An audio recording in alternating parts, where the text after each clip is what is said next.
Hello and welcome, fearless writers. For those of you that are new, my name is Barrett Laurie. I am not only fabulous, but I run this channel. This interview series is meant to connect my audience with authors, entrepreneurs via a discussion-based format. The first half of the interview is mine, my questions, my time. In the middle, we will have a short rapid-fire questions section. We end with questions from the audience, so denote your questions with a Q so I can easily find them in chat. Let's talk about the man of the hour, Martin Lejeune, which I've said wrong, but he'll correct it for us in just a second.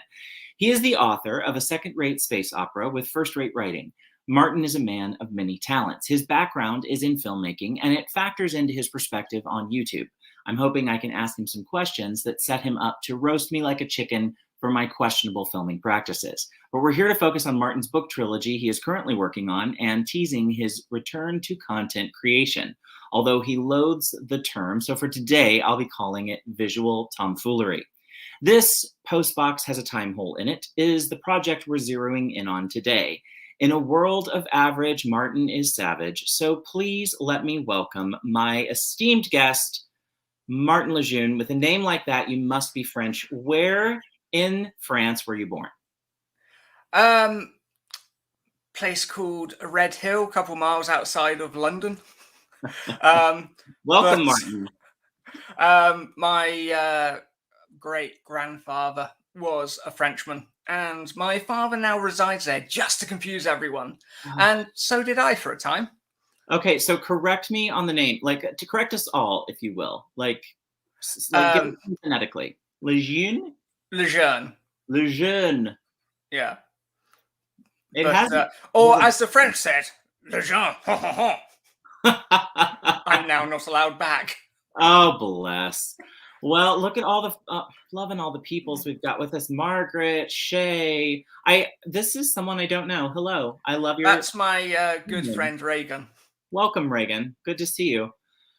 Shay, good to see you. Jenna, bless ya, love ya.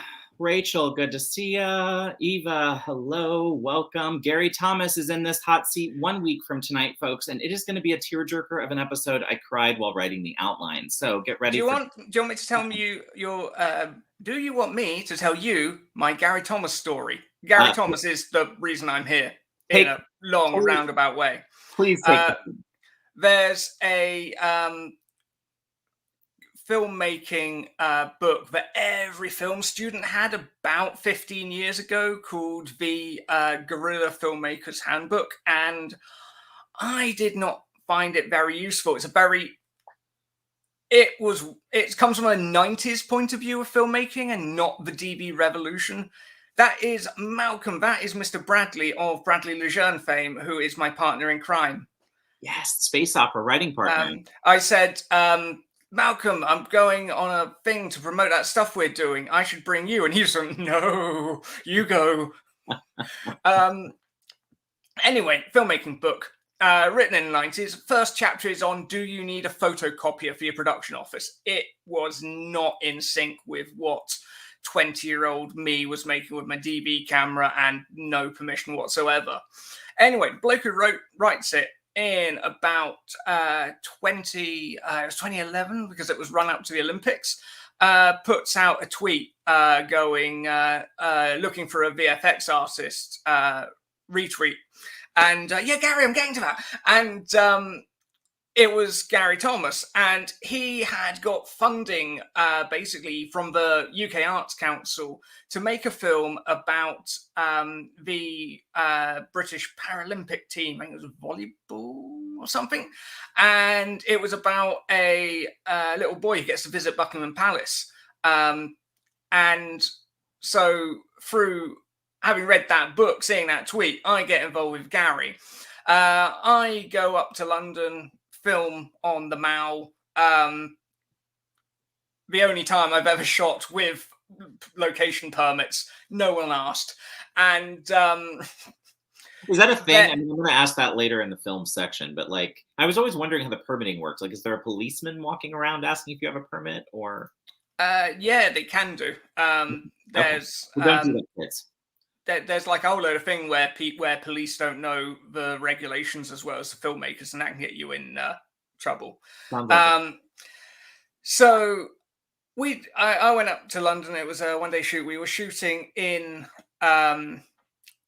the building next to Buckingham Palace where they shot the King's Speech, and where like it's a Foreign Office building now, and it's where the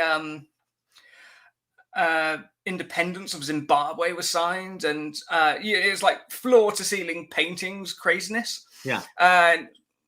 Shot there one day, met Gary, really good fun. Ended up doing another film with him a few years later, and then I end up doing a Doctor Who project with him where I end up meeting this writer who won't leave me alone. And Lancaster House, that was it. Thank you, Gary. And that was your friend of mine, Dickie Holiday.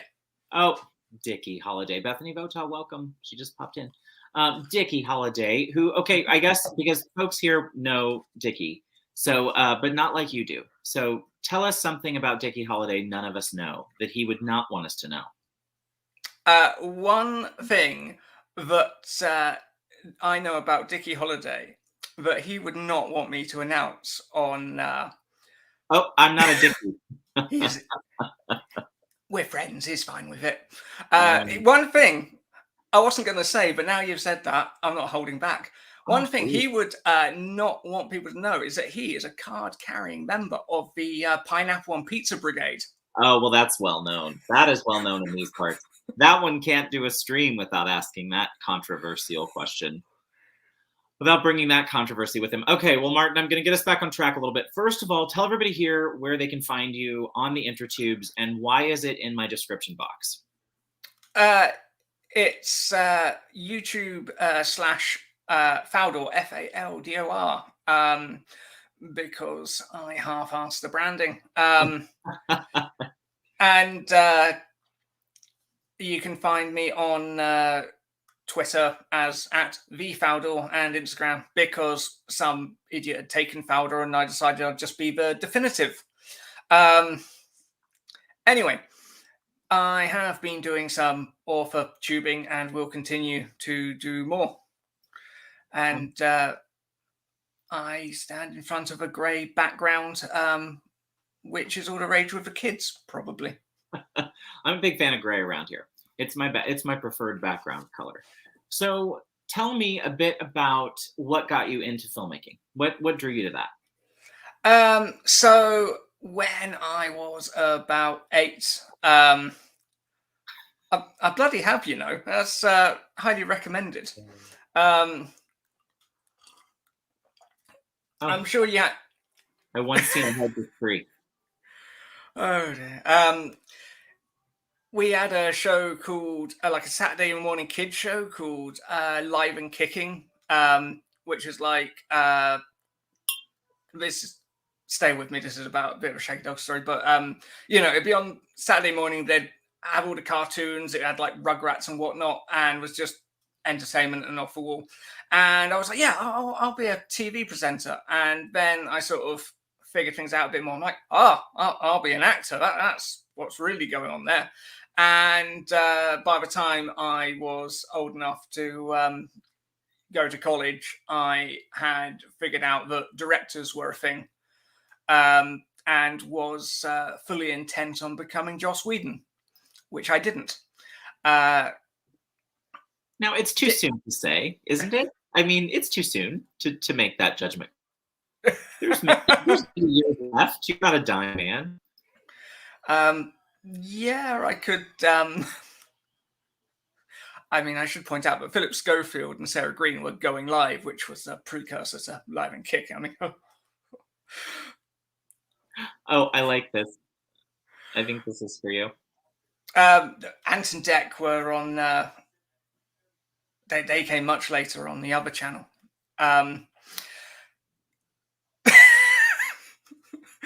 Oh dear, I've sown chaos in your well-organized writing chat. Go for it. Go for it.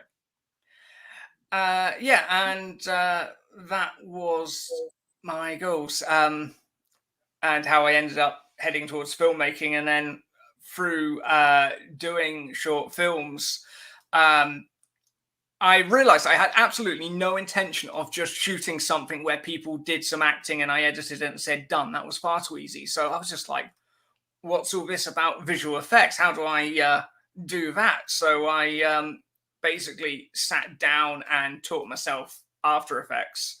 And this was, I mean, initially it was 2003. You know, we're talking years before any of the big tutorial sites. There was, I'm being stalked now online by your followers. Hello, Margaret. I know you from the other night.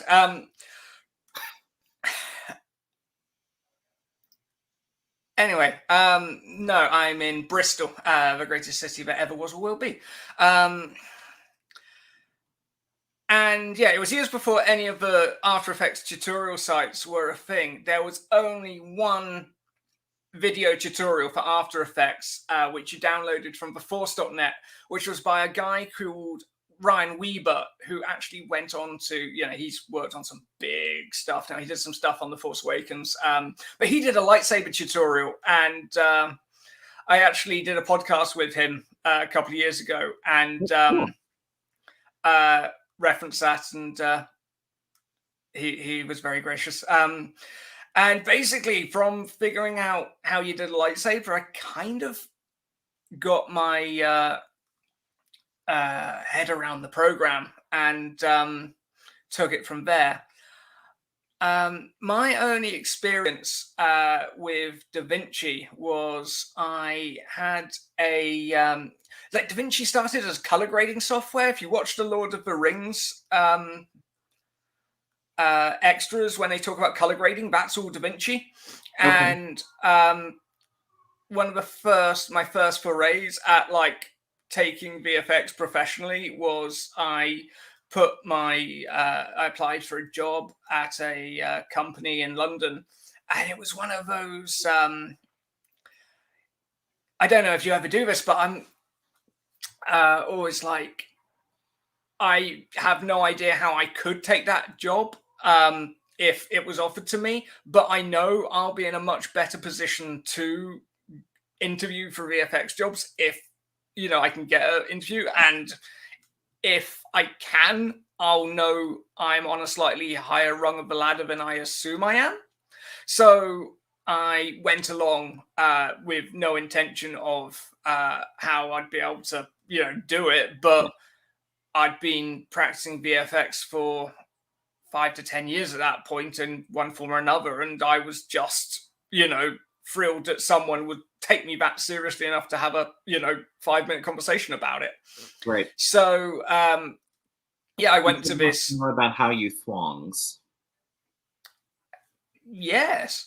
So I went along, and they had a whole DaVinci suite with projectors and like the whole desk with all the knobs and dials, and that was pretty great to see firsthand. And at one point they were like, "Oh, here's our render farm," which is really impressive if you know like how much you know they cost, but it's just a cage full of servers when you're looking at it and you're like, good view. Right. This is funny. So a French descendant ended up in France doing VFX. Spoiler alert. Yeah. But yeah, so I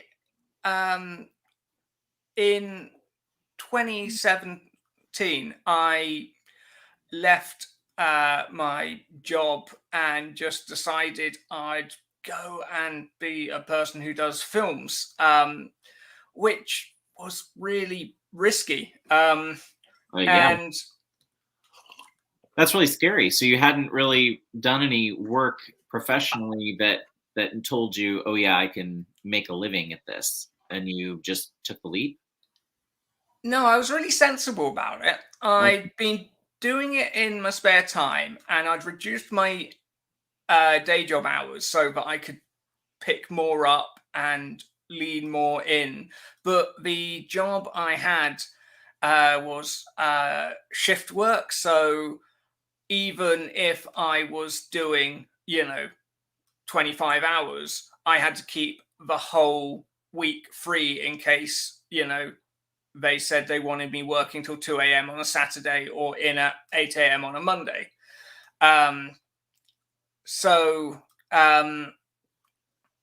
it wasn't that great a balance whilst trying to start picking stuff up. And I had a pretty good amount of freelance work right up until I went full time, obviously. Yeah. And it got, so I started doing things for film companies, and I did some feature film effects, and I did some TV work. And I say TV work, it ended up on the channel's website. It counts. That counts. I'd count it. It's I did sign an NDA. I don't know if it's still valid all these years later. But it ended up being a cartoon which no one watched, with a very famous actor in. If I was to say, I think there'd be hardly anyone that wouldn't recognize the name. Yeah, that's cool. So let me ask you this: what in looking at your work in film, and now you're doing some writing.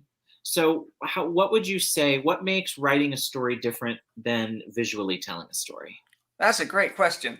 The end of the other story was, after everything was precarious for a bit, a friend of mine who was working on a history documentary in France got promoted to supervisor. And for some reason, I just said, I guess your job's open.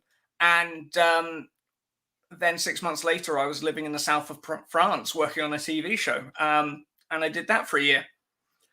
That sounds awful. Yeah.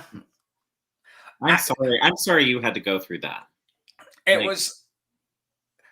I hate to be... The problem is, there are some really stressful, things that come with, living in another country, and no one, believes you.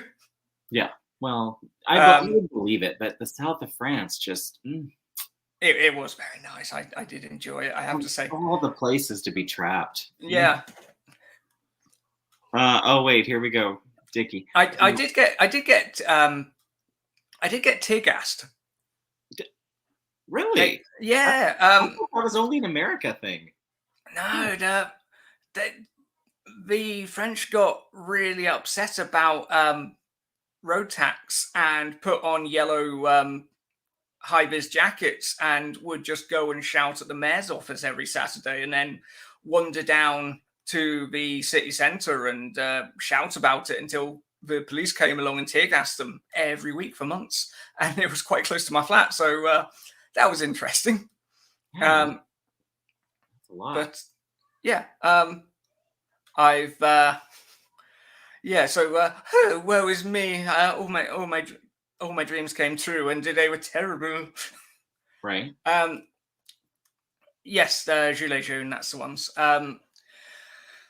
So when the stuff I was writing for film, I've never written a feature, though I aspire to. Yeah. Is and the stuff I was writing was very low budget, and do you know? Yeah, my cat is a French cat. He was running wild in a forest, and we adopted him. Well, I'm glad, because I love cats. The French are always protesting. Well, but I don't know if you know Robert Rodriguez. The director? Is he new? Yeah. He. I think I don't know. I'm familiar with. Yeah, he worked. Friends. I know. He worked on The Mandalorian. He did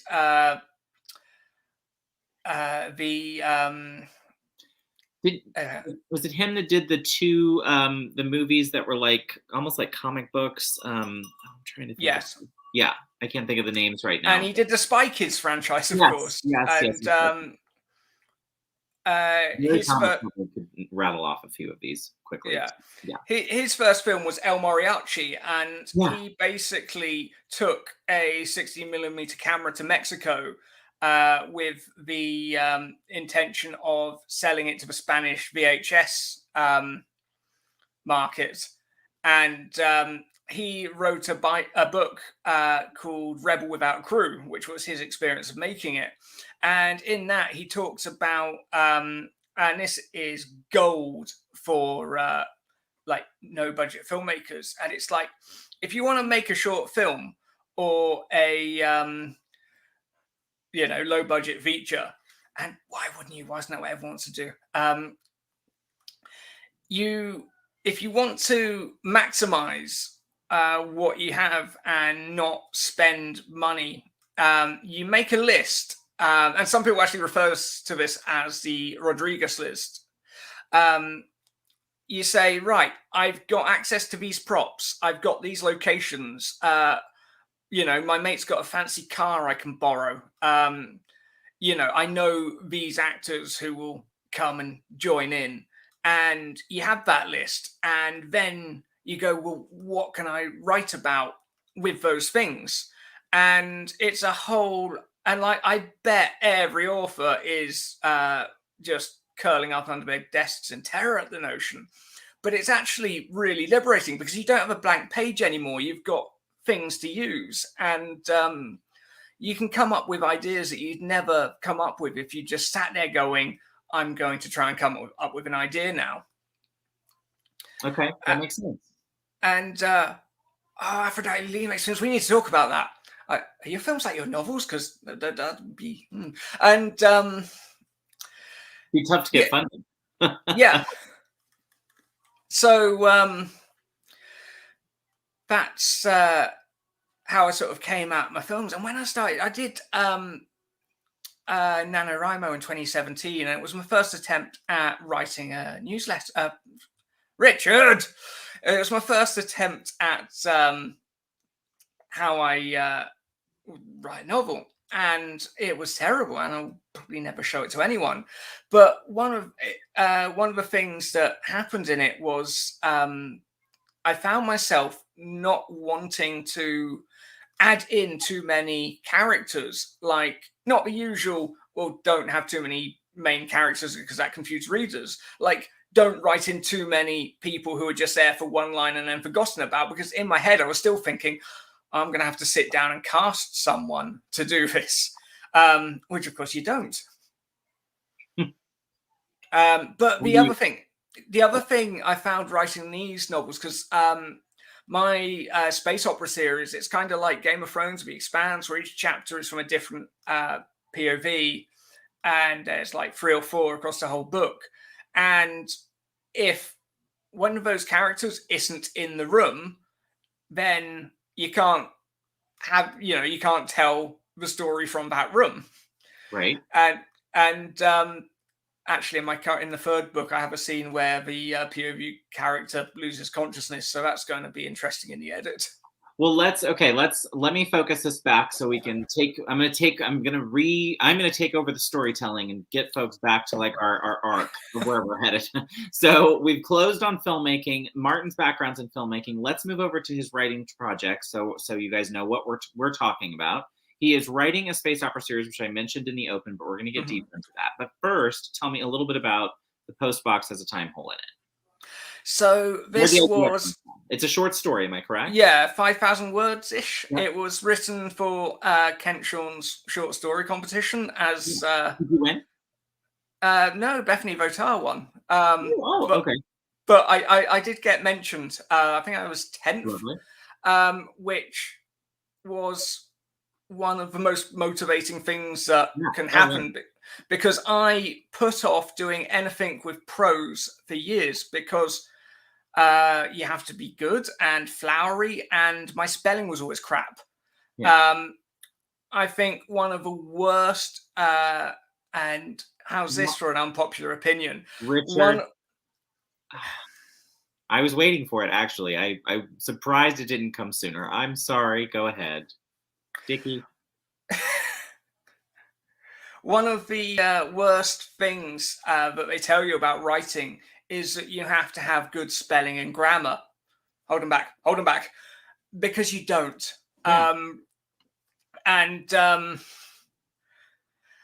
It's stuff you can fix after the fact. You can get the story down and worry about that later. And I'm sure someone will rush through all my books and find plenty of errors and tell me I'm, wrong. But it really held me back for such a long time. And, having someone go, even 10th, we like this. Maybe go, I do count. I can have a go. Yeah.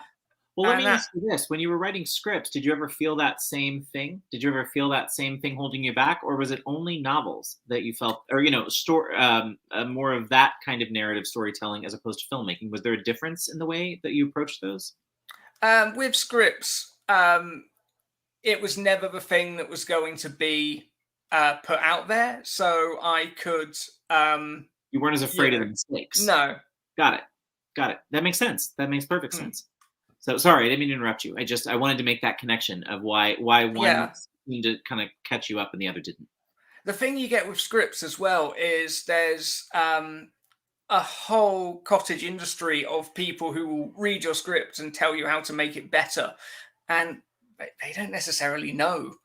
Sounds like Authortube.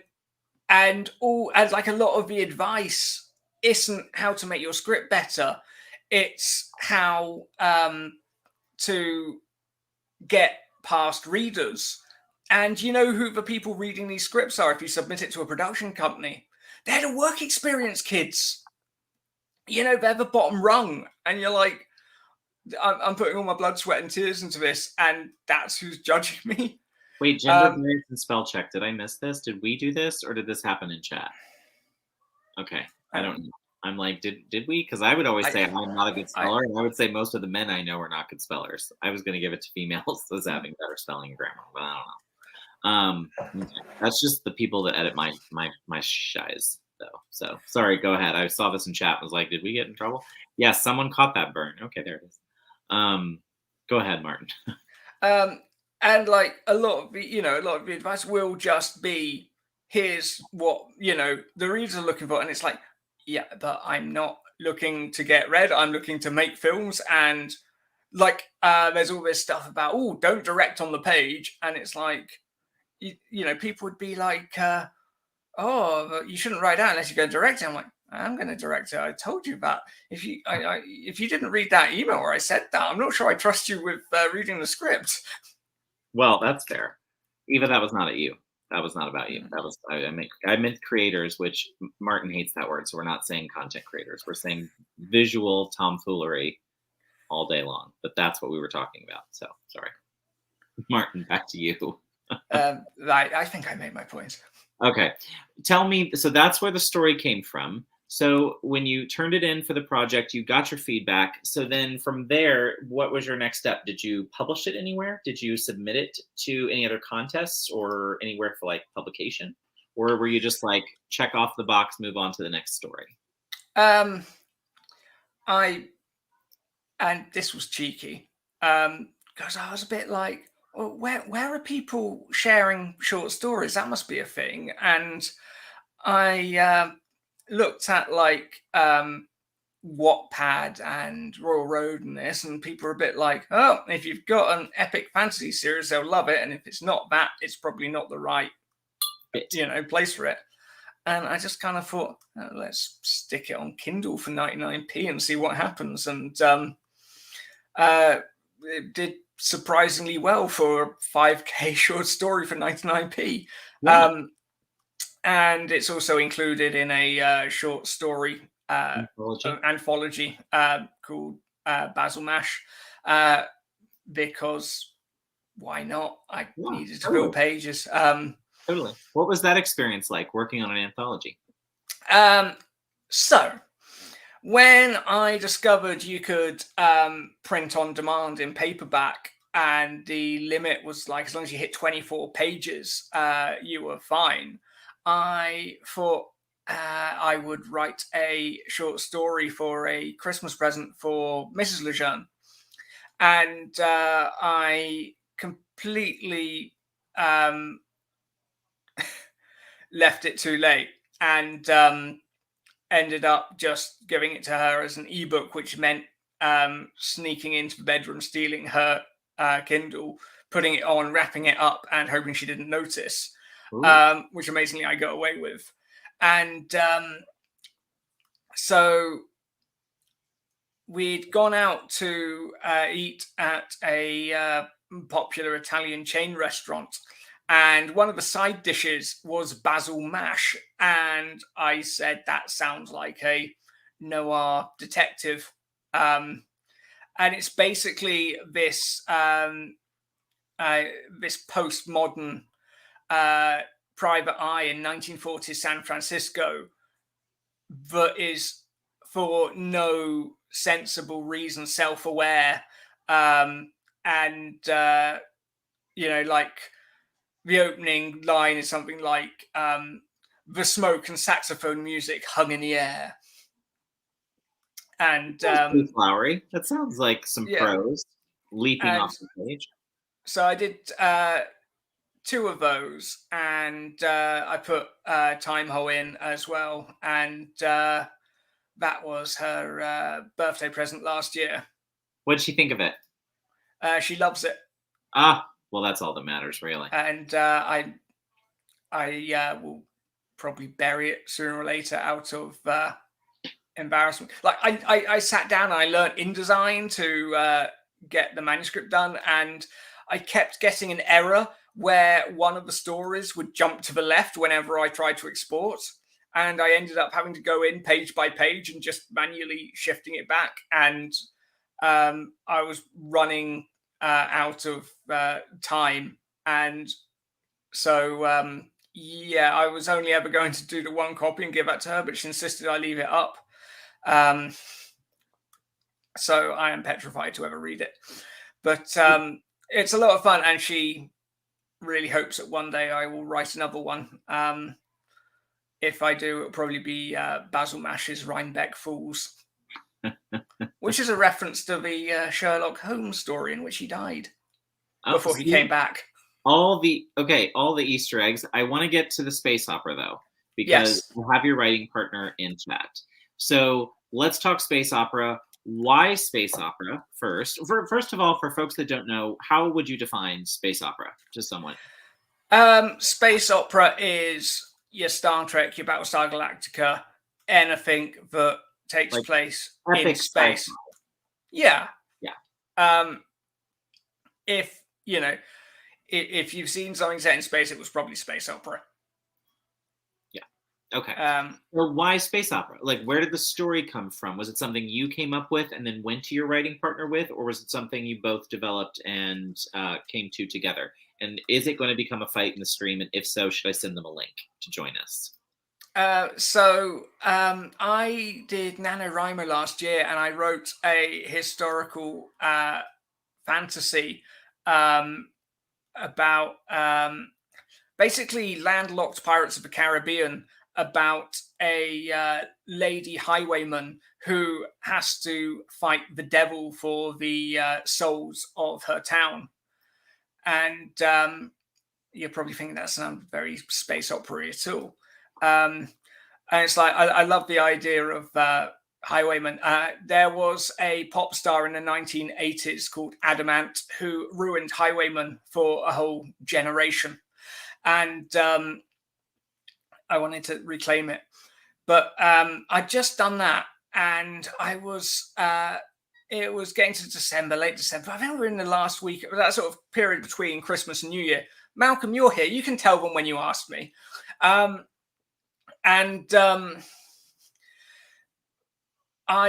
written this book, and I'm like, looking, and like all the advice, like if you were looking to do self-publishing, all the advice was series. I'm like, bloody hell, I don't know how I managed to do a 60,000 word novel. I have no idea how you do a story that's like 3 or 5 or 6 times that. And I just wanted to stop and maybe edit it over 6 months and then put it out. And at the same time, Richard was I'm going to develop it, Malcolm. I just have to do the stuff with you first. And my urban fantasy idea, which I haven't announced, but I really want to sit down and write one of these days. But you're on a live stream, so you kind of just announced it. Oh yeah. Sorry, Malcolm. So I was like, Richard was like, "Oh, here's my first quarter plans for my writing." I'm like, you dweeb. I'll take 6 or 9 months and I'll edit this and then I'll see what I do with it, and screw that noise. And Malcolm pops up and it's just like, Malcolm is brilliant. Malcolm worked. We worked together in a cinema long ago when the Earth was young, and so were we. And he is a professional writer. That's what he does. But he's a ghostwriter. Woo! And we've been researching like self-publishing for the last couple of years and sharing blogs and link and videos and stuff and going, oh, look what this person's doing, look how they did it, and we're going to get our books down and we'll get to it. And that's a valid question, isn't it? How come I never say that? I'll think on that, Dickie. And you could read it out loud, could you? Malcolm pops up and it's just like, yeah, do you just want to team up? I'm like, Malcolm, I just wrote a 60,000 word novel on my own, and I don't think I really need to do that. Yeah, I know 60k is nothing, and you've all probably written much more than that.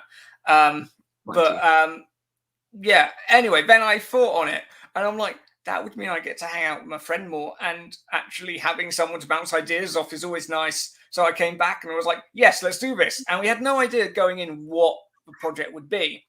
And we both sort of, what do we call it? Blue sky thinking when you... Yes. Yeah. And really, like, I've always watched Star Trek, Battlestar, Farscape, Firefly, all of it. And that's really where I live. And they say, write what you know. And I just thought of developing, my own series with Malcolm that, could stand along with all those things I watched. And I just got carried away. Very loose definition of writing.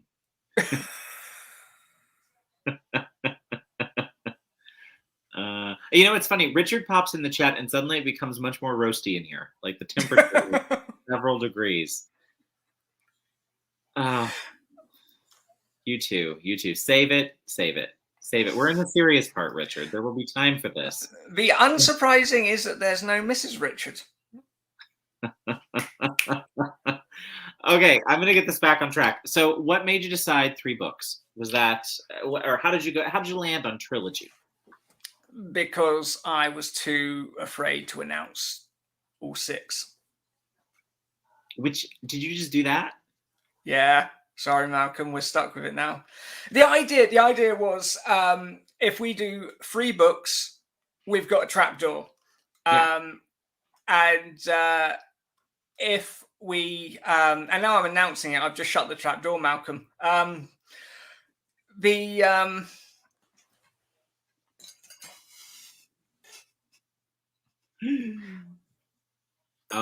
getting in trouble.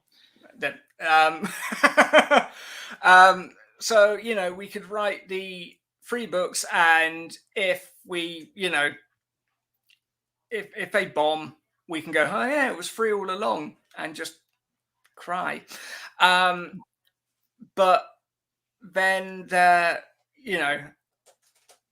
more I read about, self-publishing, it really is more of a bell curve, and it could be, but you need those 6 books to actually bring any. Yeah.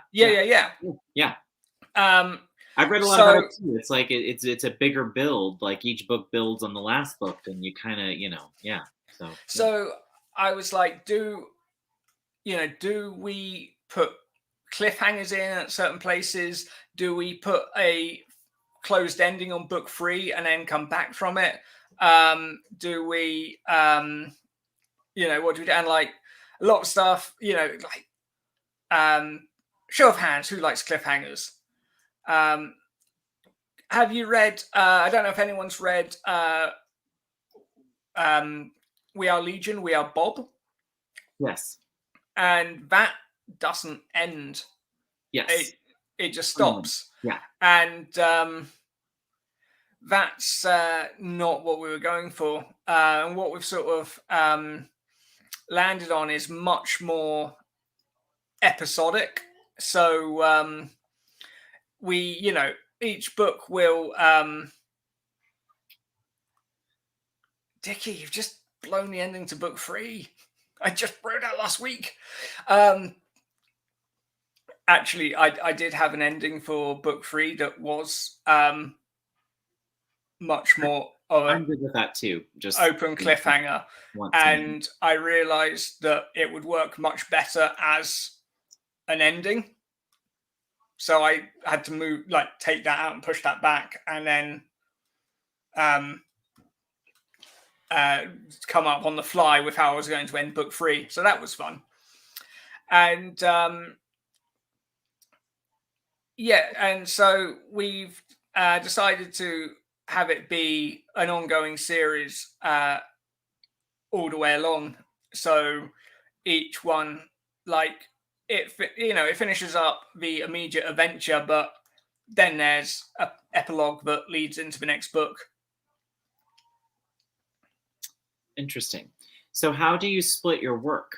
Do you write in the same document, or are you doing some of the writing and then handing it off for revision from Malcolm, and then he gives it back, or how does one co-write? The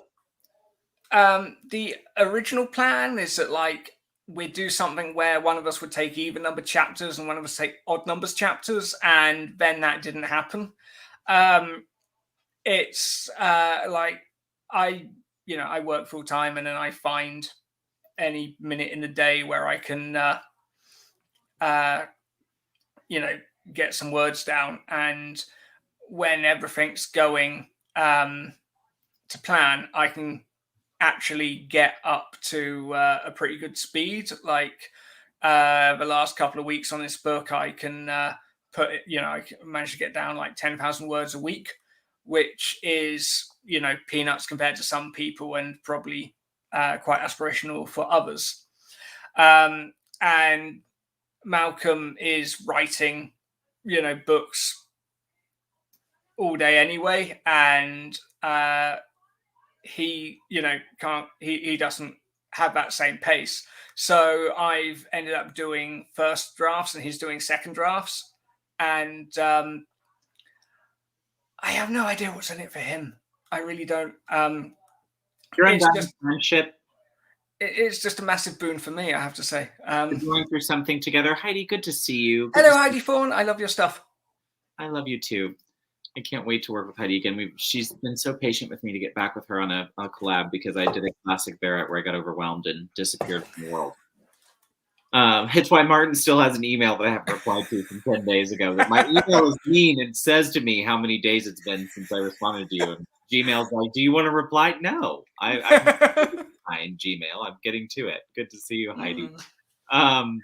So Martin, let me ask you this. So you're definitely doing self-publishing. You and Malcolm are working together. Are you going to hold back until you have all of them done to do a rapid release? Or are you going to release as you complete the books in the series?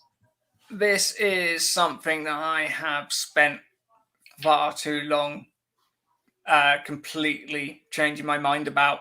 Malcolm has emails where I say we're definitely rapid releasing, and then ones where I say we're definitely not.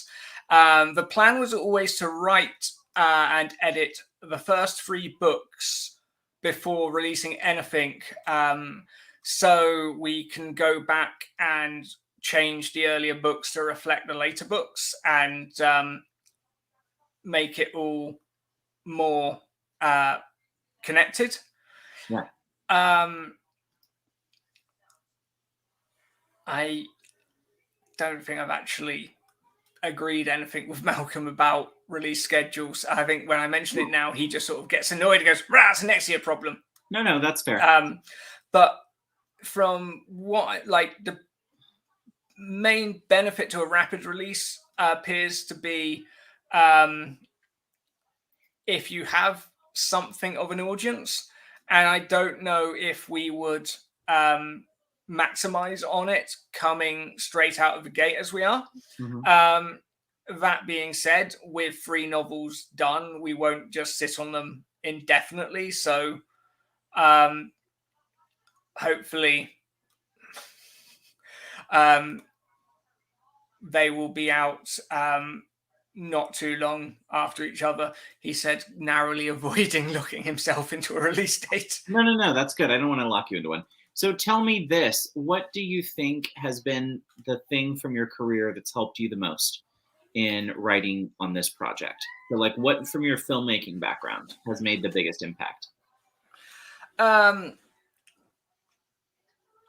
Naming one of the characters canon. No. It's like, that's interesting. I'd say project management and organization.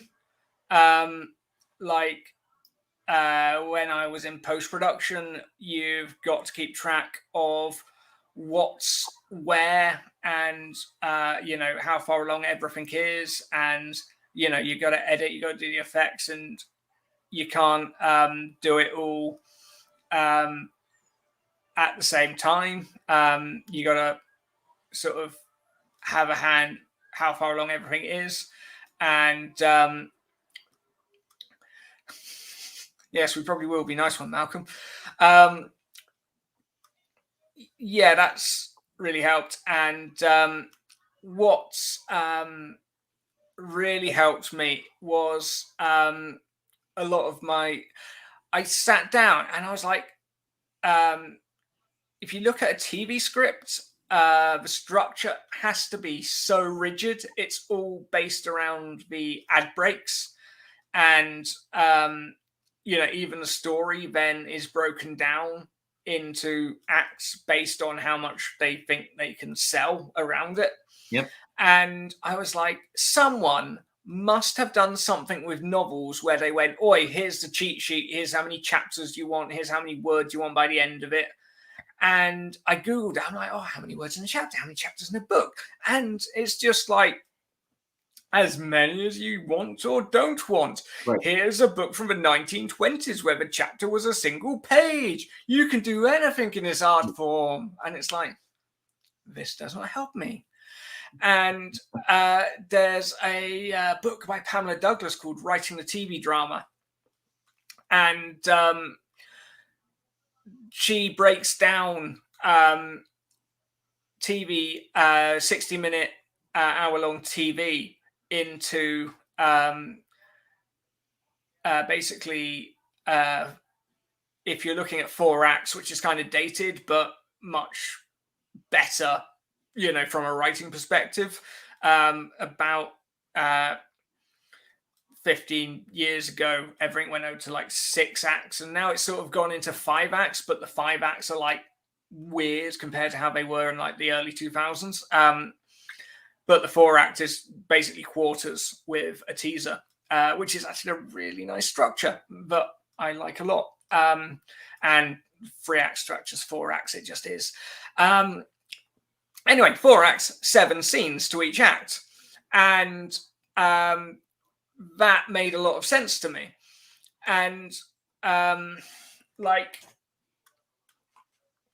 I find with any hero's journey or, here's a structure for your story, they either fall into the category of specific to a formula or vague to the point of uselessness.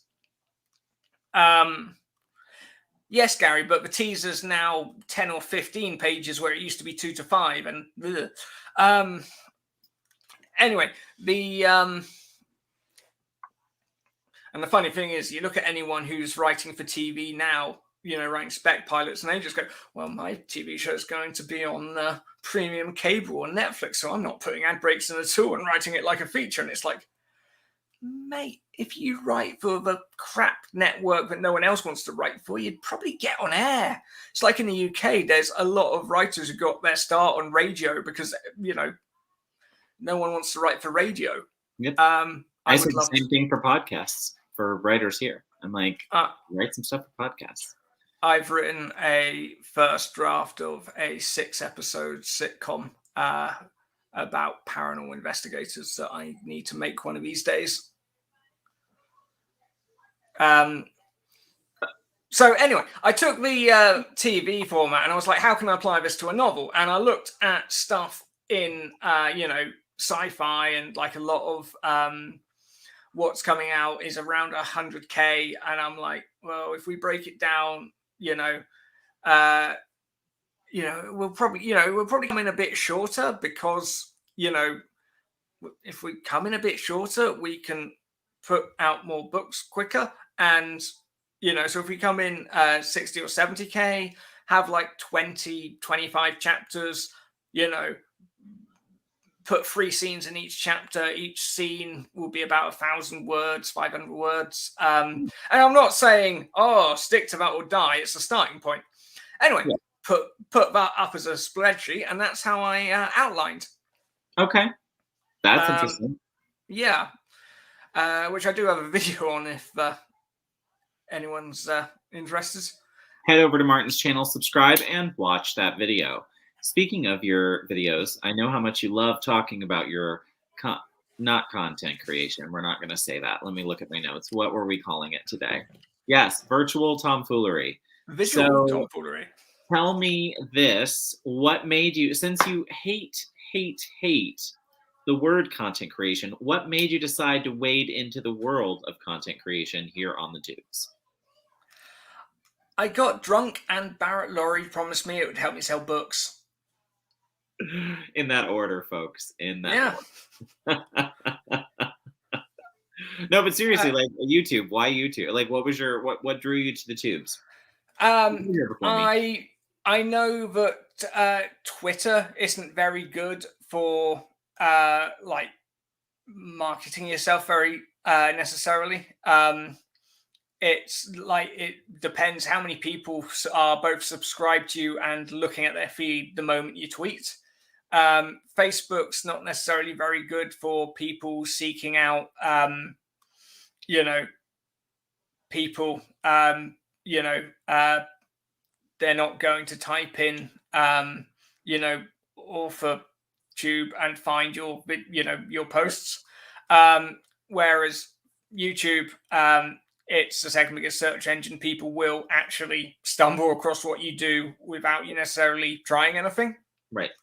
On top of that, it's one of, the best ways to, connect with readers.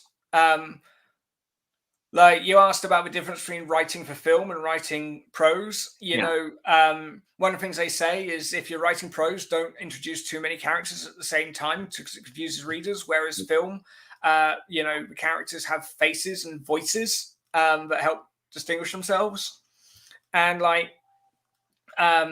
if you're on video, you can connect with your audience in a way that's very difficult in writing, and you can form that bond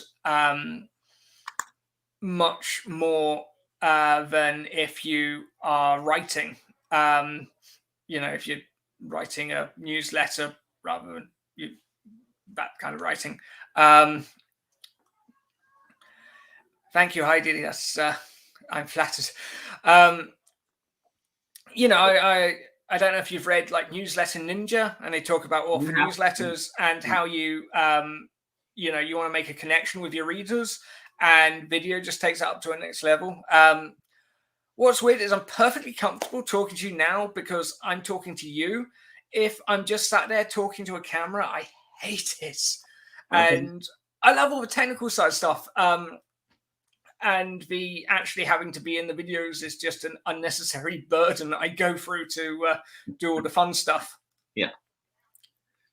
Well, let me ask you 2 things about your content before I'm going to ask you something that's not necessarily your content, but it's kind of partly your show. But on Dickie's channel, you're doing Flash Aha, which I'm going to tell you is brilliant between the 2 of you live. If you guys have not watched them together, it's it is the best hour or two of my night as a viewer ever, just watching them go at it over and over about their work, about where they live, what they eat, their cats, all the things. There was a comma between what they eat and their cats. Yes. Commas save lives. But so anyway, it's a great show. You guys got to check out Flash of Hot. And are you guys kind of looking for people to want to come on with you guys and do the show? Yes, always. Okay, cool. So talk a little bit about Flash of Hot, what you're kind of looking for in guests to come on, and the kind of roasts you and Richard have together. Me and Richard are kind of the opposite of the Romulan commander from Balance of Terror. In another lifetime, we could have been nemesis. It's like we always say we get really uncomfortable when we agree on things because we disagree on so much. But we've sort of bonded over that strangely. We had been doing a couple of flash fiction streams with Kent Shawn, and he's been deployed on military service. So I sort of said, can we, would you be offended if we did our own whilst you're away? And he said, no, more the merrier. And, we're like, what do we call it? It's like, take it from a Queen song. That's always good. And we basically chat for a bit, set a timer for 10 minutes, do some writing, stop and recount, have another 10 minutes, and then we read some stories that we've just written. You assign it. Like when I was on with you guys, you assign, which is kind of the fun part. Like, so you don't really have as much. I hate it. He insists on doing it, and I just ignore it now. It was like a fun exercise. Like I would say for writers, it's a lot of fun because like I was terrified I was going to get comedy, and I was like, what the flip am I going to do if I get comedy? It's we have a theme, so it can be quite vague. We did one on Richard. Tell them themes we've had on previous episodes. Wasn't one Hungry Quicksand? Here's a good question for you. What's the? Tell us about your next one. So you guys are live. I think the 26th, right? Is your next? Did you do that? I believe so. From tonight. And if people want to join in, there's usually a few slots going. Richard has a form now for people to sign up, and we're always looking for people to come and play. It's just a bit of fun. It's a ton of fun. I would tell any writers that want to do it. It's fun. They're a great fun group to be on live with. They kind of make fun of each other and make your job really easy. You just sit and have a good time. And then the other great thing about it is like I said, the exercise where you're kind of not, you can write whatever story you want, but you've got to fit in some of these elements, like what genre and kind of whatever the theme is. But again, it's kind of a good exercise. And then sharing. It's just that thing in not having a blank page and somewhere to get your thoughts going. Yeah, totally. So, it's definitely worth it. So be sure and check out Flash of Hot. For anyone out there that's looking for, a guest spot on somebody's channel to kind of get yourself in front of a new audience, please check out Martin and Richard for that. Do you guys have a form or anything? Or is it just kind of like reach out through Messenger? What's the best way? I believe Richard is setting up a form for people to show an interest. For now, sign up for Richard's email and then respond to it for his newsletter and then respond to it. And then he'll be really happy you did that. And also will probably give you a seat on Flash of Hot for signing up for his newsletter. But if you want a newsletter to sign up to, you want to go to bradleylejeune.com. Description box. Sign up to my newsletter. Yes. So tell us about your newsletter. Monthly, bi-weekly? Fortnightly. Okay. Love it. I write one, Malcolm writes one, and we sort of discuss the series, discuss our process, discuss sci-fi novels we like, and it's all very new and exciting. Lots of wrestling with MailChimp. Good times. And I've actually, because I knew I was talking to you, it's been very motivating. I made sure I sat down and got it all set up, because I've been meaning to do it for about 6 months. But we've actually set it up so if you subscribe, you can read the prologue to book 1, which is about 3,500 words. And it's a really cool little standalone scene. It's about the main character of the novel. It's not one of those, some guy getting attacked by a White Walker and you never hear from him again. It's the thing that sets everything in motion. It's big. You got some new people. Thank you so much. BC Brown and Sacco have a book coming out and will be right in this hot seat with me in just a couple of weeks. It's not a hot seat; it's just some friends chatting. But coming up, it's great fun. I don't know, Martin. So we open in Berlin about 500 years in the future, and debris is raining down everywhere.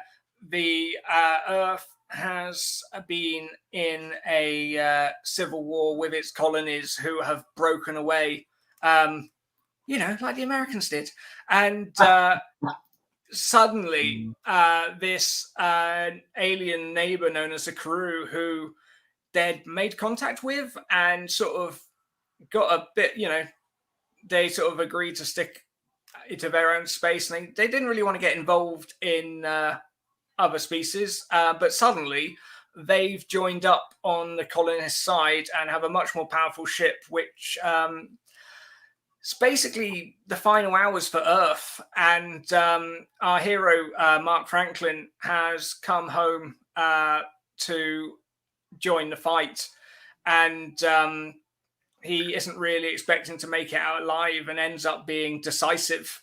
And that's where our series starts. And then chapter 1, we jump 10 years later, and he's become a recluse, and...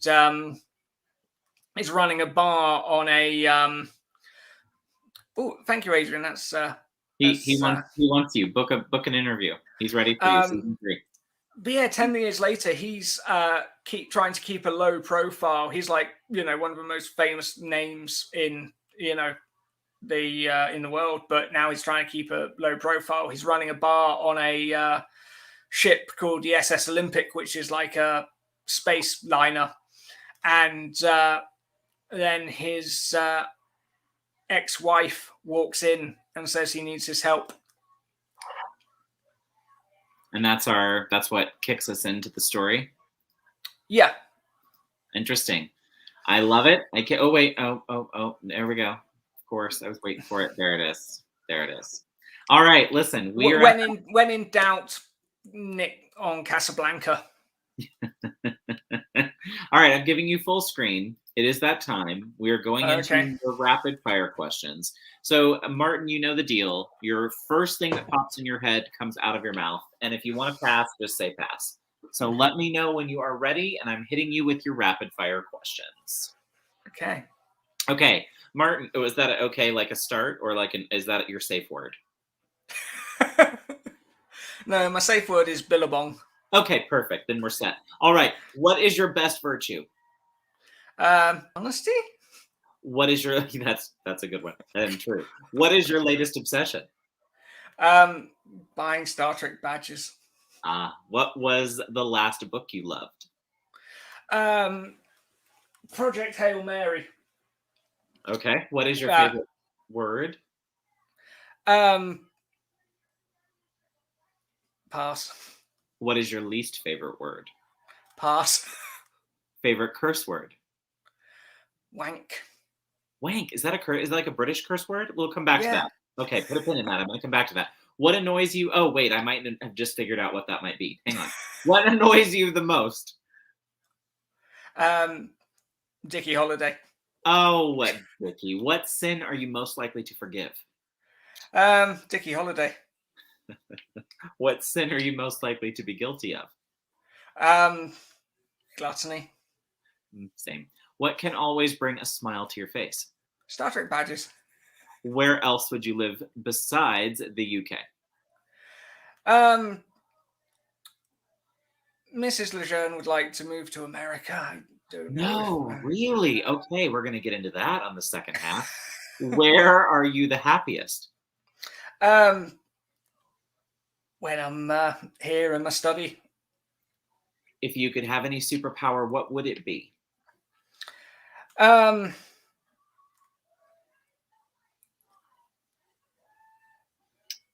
Writing quicker. Me too. If you could meet any author, dead or alive, who would you want to have dinner with? Hemingway, I'm sure would fall out, but good times. It would be interesting. Be a fun hangover, wouldn't it? Tell me about Liberation Paris. That's just it's wonderful. Exactly. None of it's true, and that's what's brilliant about it. Spoken like a Frenchman. What trait do you admire most in your friends? A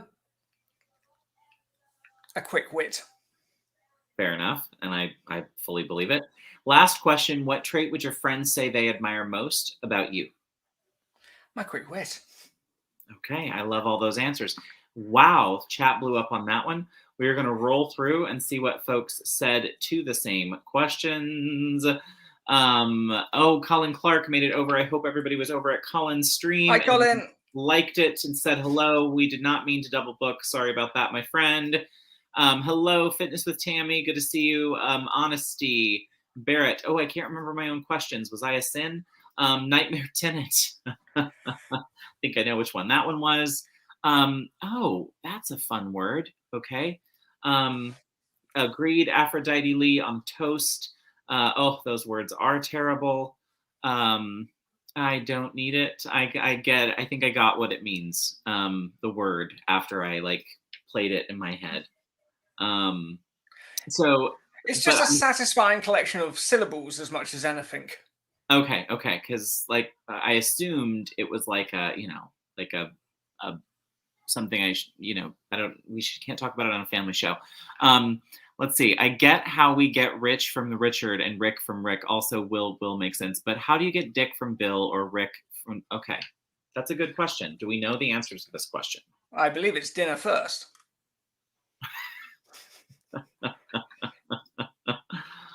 Oh, God bless. How do you get Jack from John? How do you get Ted from Edward? How about Trip? Okay, fair. Dick from Rick. Okay, fair. Rick. Yeah, I could just call Rick Ricky. Okay, let me get back in. I had a few craft discussions. We're going to get 2 questions for you in chat. So if you've got questions for Martin, feel free and ask. I've already asked the tough stuff about the French ancestry. So talk to me a little bit about craft. I do actually have a family tree going back to the 1720s. And me and my dad once went to the hamlet in the middle of France where our family had a farm. But the parish records were destroyed in the Second World War due to the fact there was a hill and whoever parked their tank on it had military dominance of the surrounding area. Oh, that's unfortunate. I mean, others came out a bit worse. Would have been nice if we could have gone back further. But I guess I won't get to go on... What's the 23? Who do you think you are? Yeah. Oh, how sad. That doesn't matter, Adrian. We're moving on. Okay, so here we go. Craft question. What craft book or advice do you swear by? Chekhov's gun. Plotter or pantser? Plotter. What is your writing kryptonite? Just finding the time. Fair enough. The 6 books in the series that you announced tonight, and I'm sure you'll be adding 2 or 3 more to Malcolm before the stream's over. But in saying that, do they build? What's a 9 series called? Yeah. Too long. Tell me this? Do they build on? Do the stories build on one another, or are they essentially standalone stories in the same universe? No, it's one continuing. Think of them as seasons of a TV show. Okay, cool. Okay, this is a great one that I love to ask. How has Authortube changed your writing process? One of the things I stumbled on quite early on was Chris Fox's 5,000 words an hour. And he talks about planning things out and all different ways to get things down quicker, and like I've never hit 5,000 words an hour, but I think I've had 4,000 before now. Or like, and like he talks about sprints, and sprints was a game changer. Okay. You so know, that it used really to work for you. It used to be like, oh, when I get an afternoon free, I'm going to write. And you get an afternoon free, and then you play video games, you don't write. Or you go and write for half an hour, and you're like, does that count? Was that enough? Yes. You know, I'm not in tears from how much writing I've done. Maybe I didn't do enough. But if you're saying, you know, I've got to get, you know, 1,000 words, 2,000 words down, and, you know, you can do it in, you know, a couple of 20-minute sprints, or, you know, several sprints, then that is something that you can say, I've, you know, now done what I set out to do, and I can play on Reddit and tease the other writers who haven't met their word count today. Love it. So Aphrodite is always there for me in a pinch. It is an enneology, is what a 9 book series would be. You're welcome. Malcolm, write that down. We're going to need it later. We're going to need it. So tell me this. What is the best money that you and Malcolm have spent as writers? I mean, just on, you know, sharing meals together and stuff. Although we have recently got Atticus, the formatting software, which is very promising. I'm going to ask you about that a little bit later. Tiffany, thank you for being here. You're never late. You're right on time. Alrighty, let me switch gears real quick before I get into it. We're getting some good questions in chat that I want to throw up for you. But before I do that, speaking of Atticus, could you tell everybody out there who has no clue what it is, what is Atticus? So it's the company behind Publisher Rocket, which I've not used, but I know they've got a good reputation. And it's setting out to be a combination of Scrivener and Vellum. So you can write and organize your whole project in there, and then save it as a EPUB and a PDF and print it and be done. I wouldn't at this point do all of that in it, but for formatting, it's very good. It's got templates, and you can add your own, which is pretty fundamental, and you don't have to use a Mac, which is good, because that's a lot of investment just for formatting software. Yep, totally.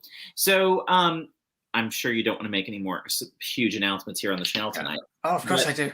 I know you and I have been chatting a little bit about this behind the scenes. So is there any chance, because I've been trying to goad you into making content around this, is there, oh, excuse me, virtual tomfoolery. Is there until you said that, there was every chance. Is there any chance we will get you to, at some point in the future, do some Atticus content?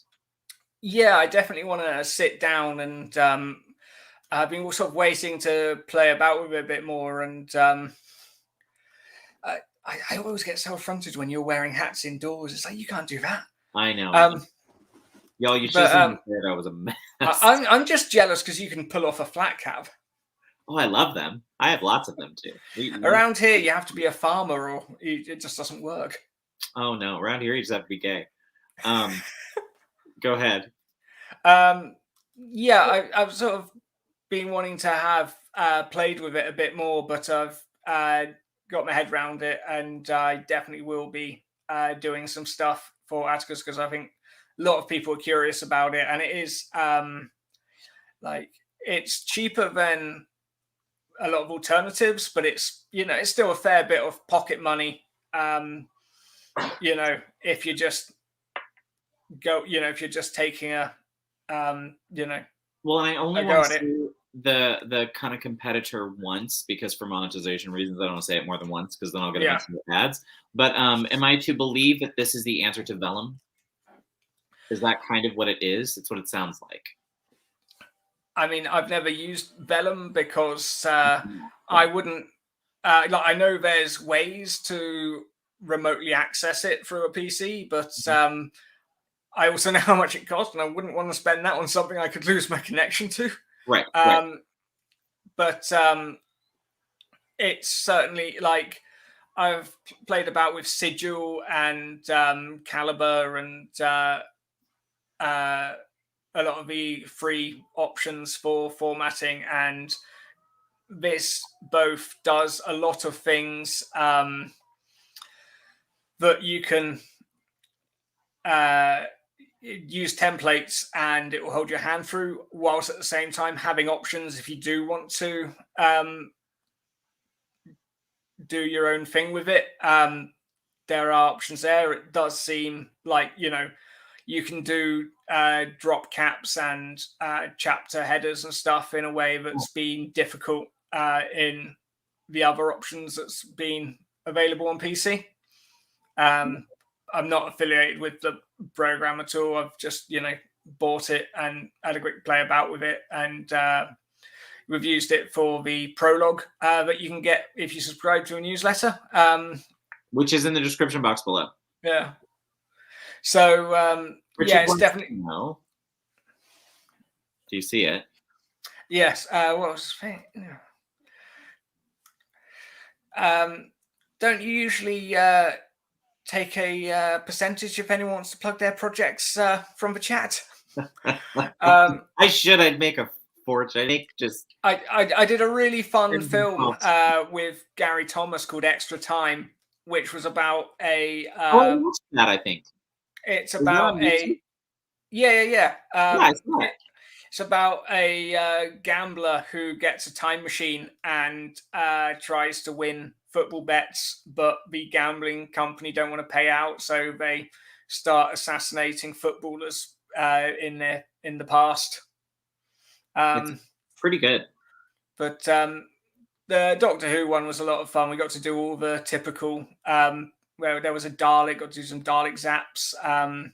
Got to one of the hardest effects was actually getting the TARDIS to materialize just right, because you think it's just a cross dissolve, but if you actually look at what the new series does, there's actually quite, it fades in a bit, out a bit, and getting that just right, like it sort of lights up and as it fades in and out, and getting it just so took a bit of finesse.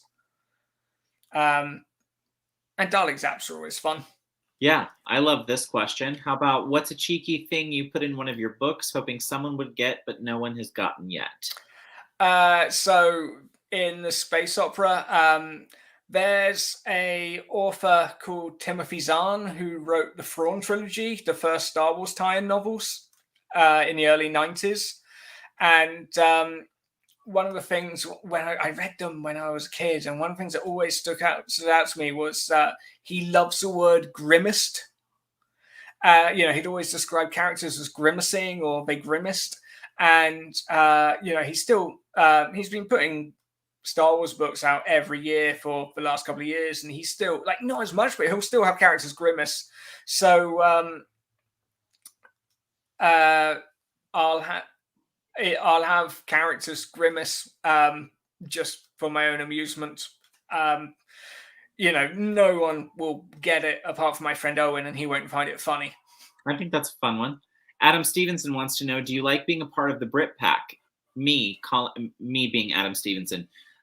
Colin Clark, Richard Holiday, and yourself. I think that's a great name for you guys, by the way. It's a lot of fun to hang out with them, even if they are scarily nationalistic and jingoistic. You're here. Thank you, Adam. It's nice to have it again. Let's see. Bad taste in comment. Let's see. A series of 2 books, duology. 3 books, a trilogy.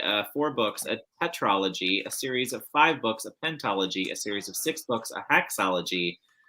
I feel like I should have known that. They put out the Alien box set on DVD as a quadrilogy, and all the linguists got up in arms, and then the other linguists were like, actually, if you look at how words are put together, it checks out. It just hasn't been a word before. It's fine. Richard wants to know, have you ever considered freelancing your design knowledge? That's a good question. It's something I am considering doing in the future if people want help with their book layouts. Definitely something I'd be happy to help people with. Thank you, Eva, for dropping his. That's very kind, Eva. I've done some covers for my own projects, but I don't know if I'm really up for other people's standards. Question for the wife of my life: where do you get your cray ideas from? Am I supposed to answer that, or am I supposed to bug her? I don't think that's for me. That one's definitely for me. Be sure, as a new avatar. The short story. Richard loves Jeff Wayne's War of the Worlds. It's all he talks about. My short story collection, Basil Mash. The dedication page is for the wife of my life. Oh, I got it. Okay. I use nod a lot. Oh, we all have a thing. We all have a thing. Richard, I see what you're doing. We've made it an hour and 20 minutes. Good, sir. Could also be income if the books don't sell. That doesn't help you, Malcolm. Okay, I have a couple more questions for you. So, what is the most difficult thing when you're writing a character of the opposite sex? I think what a lot of people don't understand is women are just people, and you just write that. They are. I was going to. I was going to say you should just write women as if they're normal people, but I would be lynched. That sort of helps. And but yeah, so you approach it any differently for sci-fi? Like when you're in a world 500 years in the future, do you approach writing the opposite sex in a certain way? For instance, in the future, your government could be a certain way, or social norms could be. You know what I'm saying? So how does that work? Like, how do you get in the head of someone of the opposite sex that's impacted by that world? Our gender norms are actually very tame, and I'm sorry, Eva, it was just a pun. I'm not big and I'm not clever. Yeah, it's sort of the way we've written it. It's quite. We're sort of exploring contemporary ideas through the prism of spaceships in the future. We've not really said that marriages now have 12 people of so many people of so many genders and whatnot. It's like the thing I've always found with sci-fi is like if you include a gay couple, when you include a relationship in drama, it's usually because something dramatic is happening. Mm-hmm. And when, what you got a lot in the 90s, when you had gay couples on TV, it was because dramatic things were happening. Right. And that wasn't how a lot of gay people like to be presented, because they just wanted to see someone who represents them. In the same way that you'd see the parents on a sitcom. But actually, how do you present something as normal when normal isn't what you'd write a novel about? Right. Or it's not interesting. And then, right. Interesting enough. Or Yeah. And like, it was something that came up in one of like our after show chats on one of the Flash Ahas.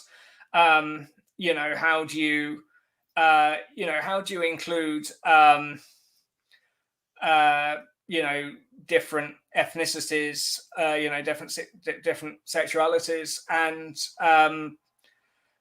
it was one of the things that I wanted to bring up when I first started developing with Malcolm. Was I was sort of like, you do want it to be a colorful universe, but you don't want to just, come at it going, oh, here's the list we got to include. And I'd got a character in the initial lists called Victor. And when Malcolm sent me his notes back, he was called Vikram. And I was just like, oh, good, Malcolm gets it. And it's just about, we try and reflect the world, as we know it. I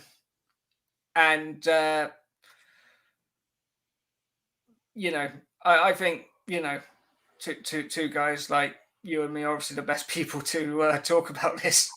Yeah, right. Sorry, I'm reading some of Richard's older stuff because I was trying to find a question, and every once in a while I see something he's asked you that I'm like, that wasn't necessary, Richard. Okay, sorry. Richard had a really nice elderly Indian couple in the Nightmare Tenant, which I thought were surprisingly nuanced. Oh yeah, well, I was always all about those kids that I was like, yeah, they're gonna die. I actually said to him, I for his newsletter, he should do a reworking of the Night Before Christmas, but the Nightmare Tenant Before Christmas. And all through the tower, not a creature was stirring, not even the scary architect in the ceiling.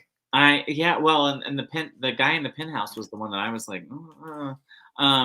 okay, so sorry, back to my question I was trying to get to ask you. So what sort of research let me ask you this. Is there a difference in your mind between speculative fiction or sci-fi? Before I ask this next question. Speculative fiction was a phrase, I did read who coined it. Was it Heinlein? I don't recall, but it was basically a way to pitch it to the magazines and just go, no, it's not sci-fi. It's like when Lost was on TV and all the shows which are an obvious knockoff of Lost were going, no, we're not sci-fi, we're speculative fiction. That's a subgenre of sci-fi. No.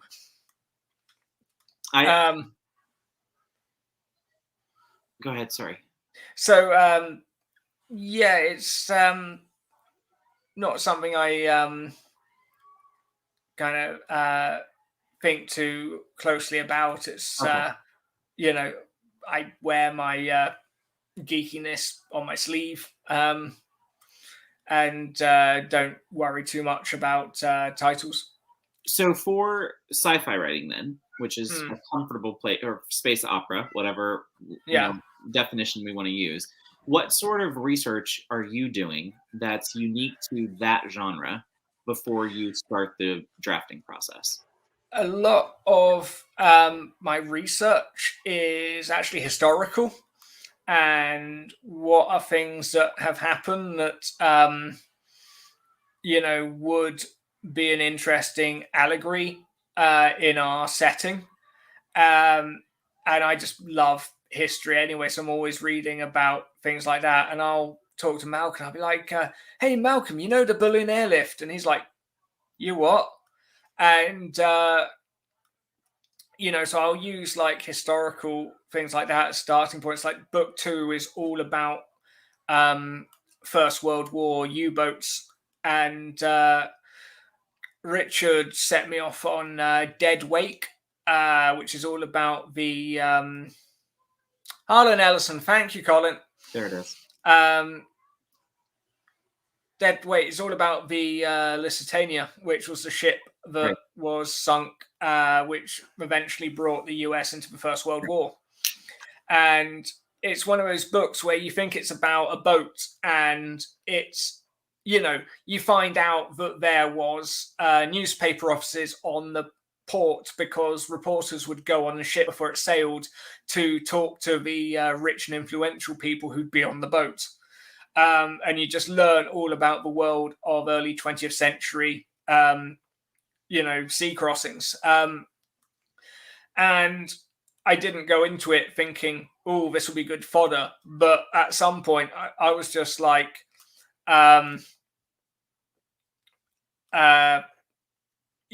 it's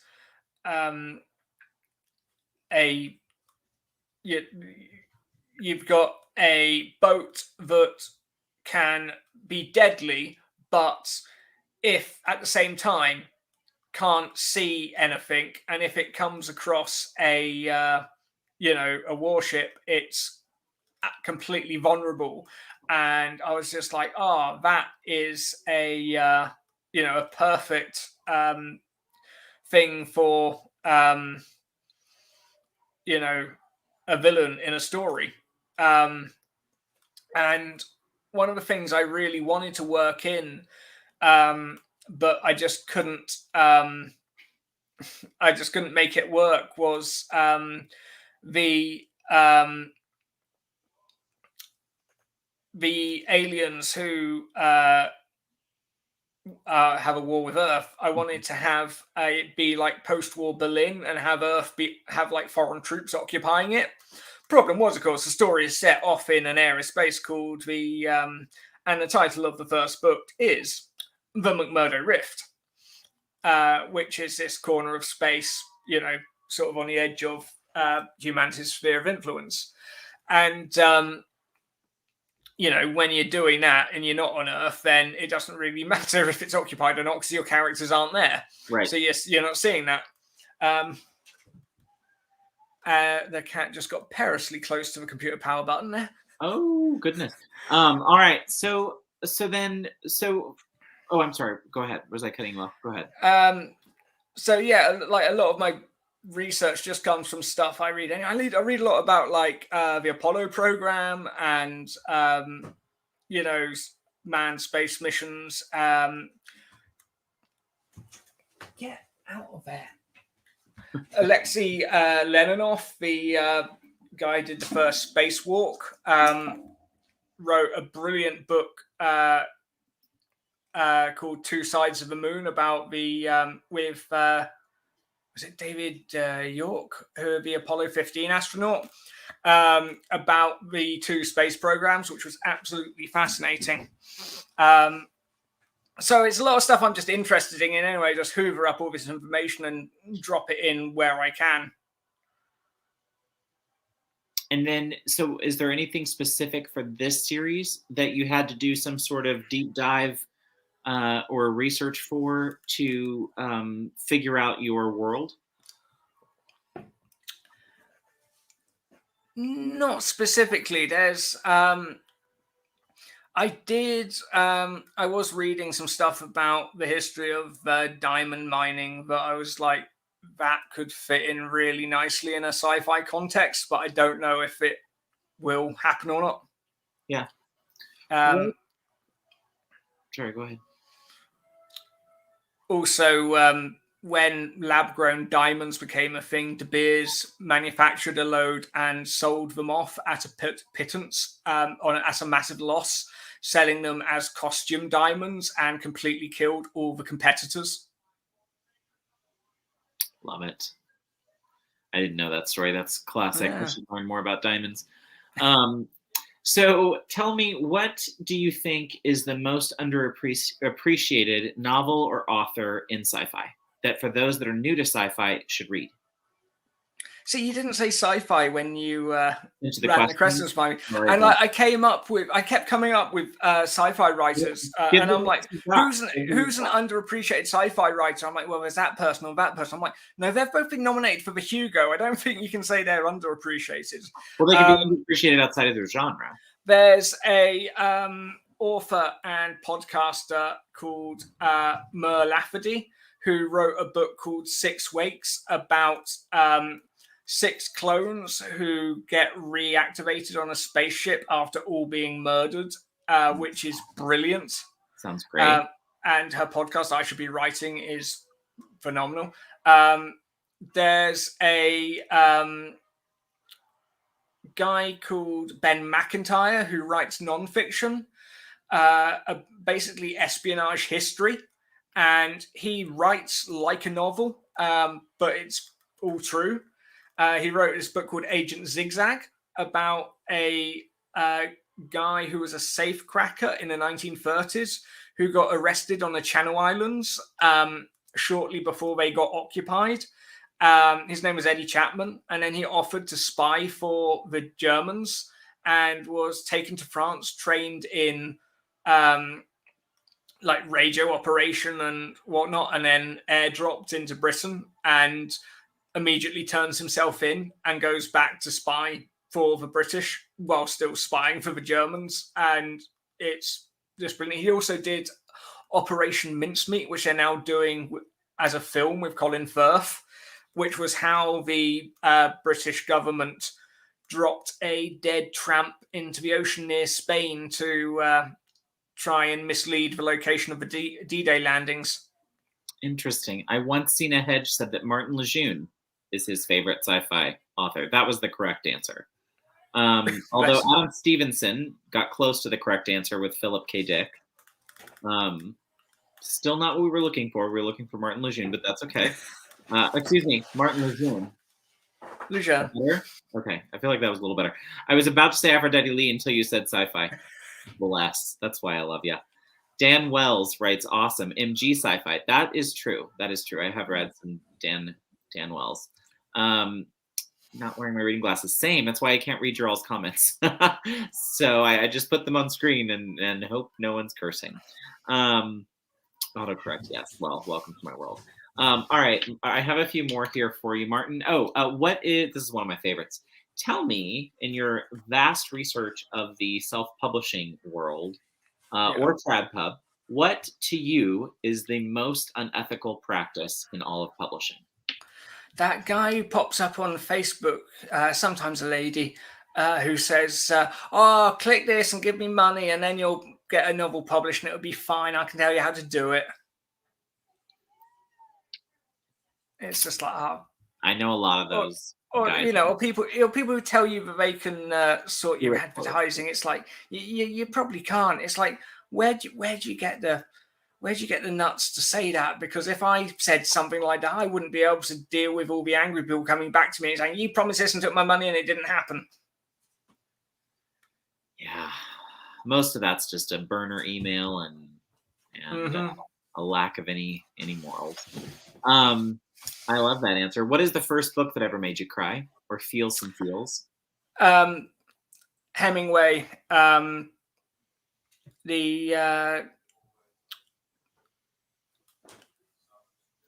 This is always my answer, Adam Stevenson. Always and always, always. Especially the ones that say they're hybrid. So it's the Hemingway, the First World War one. The name is totally spring. A Farewell to Arms. Okay. The ending of that was gut punch. Fair enough. What is the genre you will never write in? Horror. Really? Yeah, I find horror does two things. It either scares me or bores me, and neither I particularly enjoy. Like, I don't. It just is completely alien to me. I don't know what people who like it like. I don't know how to tap into that.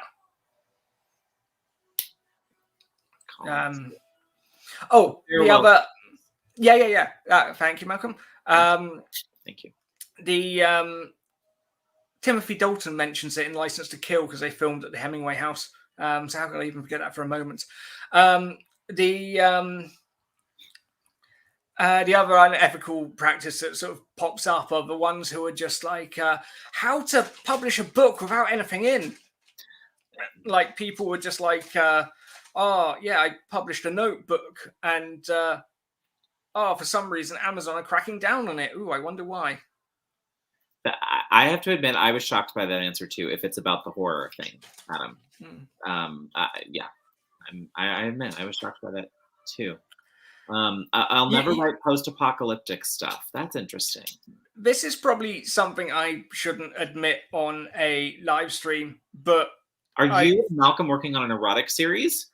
I have spent probably at least 5 minutes going, does erotica really make that much money? How does one write erotica? And then realizing that it takes a skill, surprising amount of skill. because, you know, it's got to be sexy, but not too sexy. But then the sexy's got to come at the right time, just before the end. Right. But then... which I'm sure has some sort of an allegory to actual... It's kind of like, have you seen the film Sully with the plane landing on the Hudson? Oh, no, I haven't, but I know that. I mean, I know the story. Like, it's exactly like that, where they have the plane land on the Hudson. You see a bit of it at the start, and you see a bit of it at the end, and then the middle bit is stuff that happened after they landed the plane. And it works really well, because if you open with them landing the plane, you then wonder why you're hanging around. And if you make everyone wait for the plane to land, they'll have lost interest. And there better be a love story and someone hanging on a door at the end deciding who gets to live, is basically how you get around the knowing the ending at the beginning. Yeah. Thing. I was more nervous about where we were going with like the phallic plane like metaphor, was more where I got nervous in the erotic discussion. I thought, oh boy, this is headed somewhere fun. Okay, but you didn't go there, so that was my mind that went there, so that's good. Richard came through with Captain, we're having of course I clicked on that one. We're gonna put my glasses back on because Richard's making comments. Alrighty. I didn't want this breakdown of the industry. Fair, I'm not quite sure. I'm an innocent, delicate flower. You are. There's too many asteroids around. Richard, that's why I have my glasses on. We needed more of Dalton, to be honest. Living Daylights is one of the best Bond films. Oh, okay. That's what we're talking about. Okay. I got lost. All right. License to Kill is okay. Tell me this. What advice would you give someone who comes up to you and says, I want to write a sci-fi, what was it? A sextology? What was a six series? I've already forgotten. Hexology. Go on then. Just write it. That would be your advice? Yeah, I find most people who are asking that kind of advice don't want advice, they want attention. It's like, if you're going to write.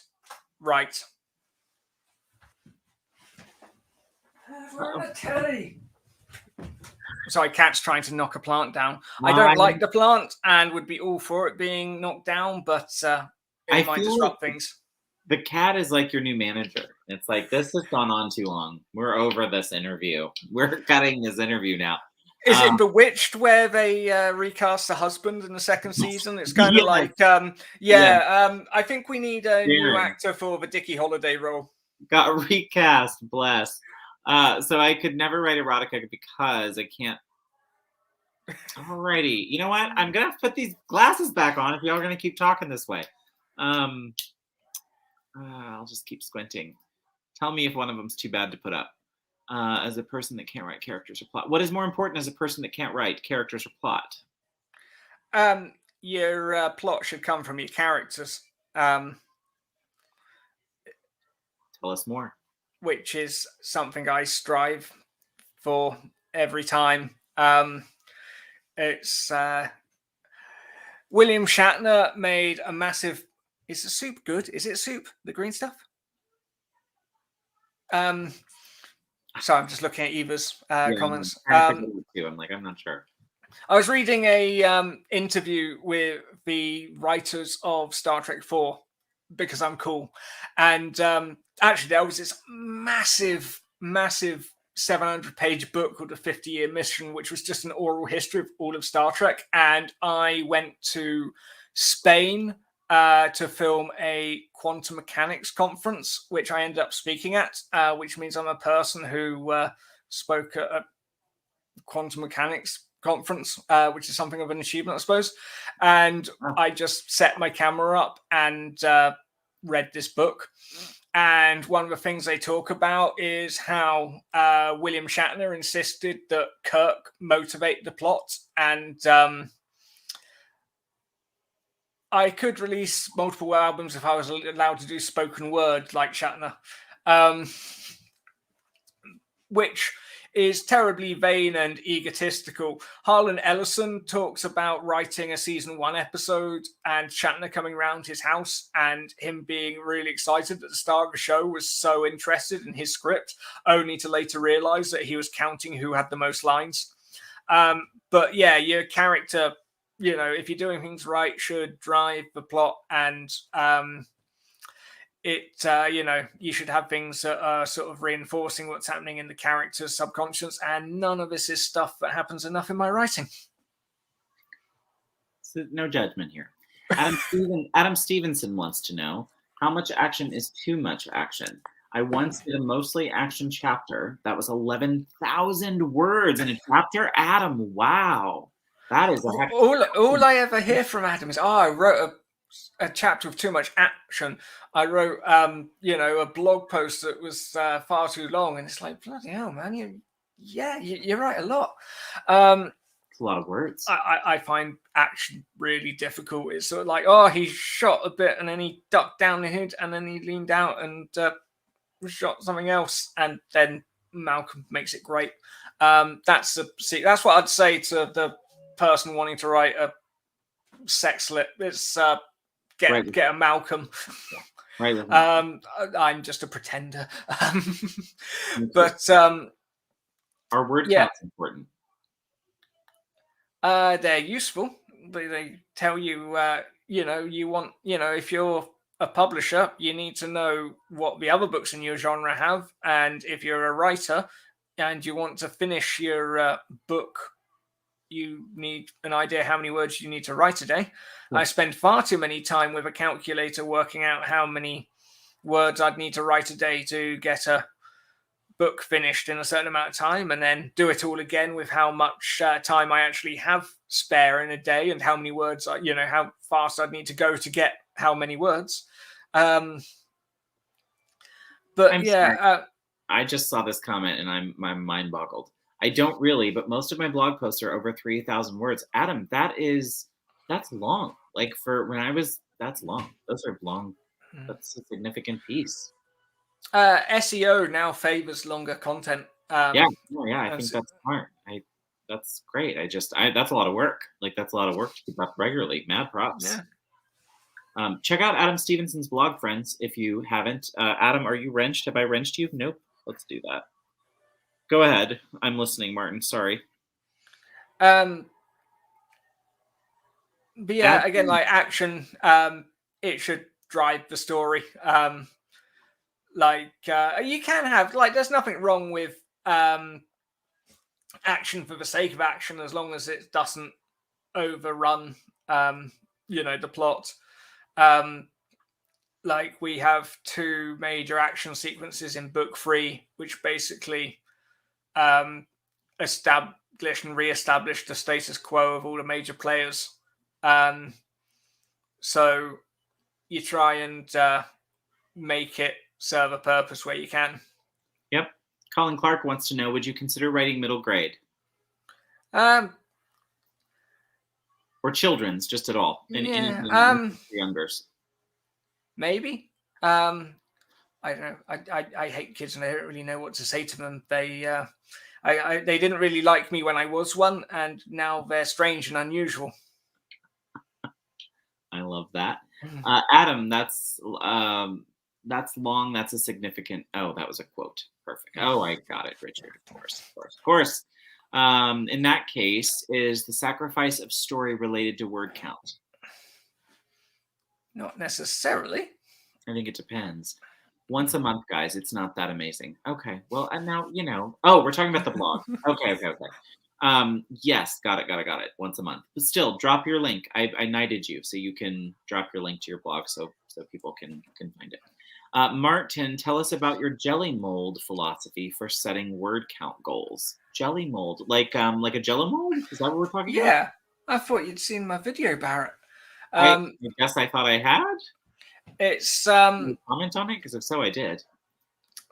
It's goes back to what I was saying about TV structure, and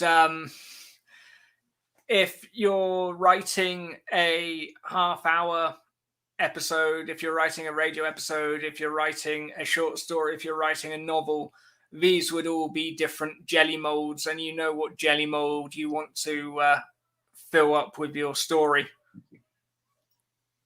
And that's where spreadsheets come in. I really should become that guy who on Facebook who promises to sort your story in exchange for monies with my story sheets method. Totally. Why not? I say go. But I gave it away for free in 2 minutes on YouTube. Oops. Oh, bless. Well, hey, that's not the end of the world. You could still charge for it somewhere else. I see lots of people doing that too. Yeah, that's true. So there's no reason to have any, morals here. Okay, so that's where we go with middle grade children's. So probably not. But what about IP work or ghostwriting or some sort of writing that's not solely you or Malcolm's bubble? There's certain things, like certain series and films, that if I was approached to do a tie-in, I don't know if I could say no.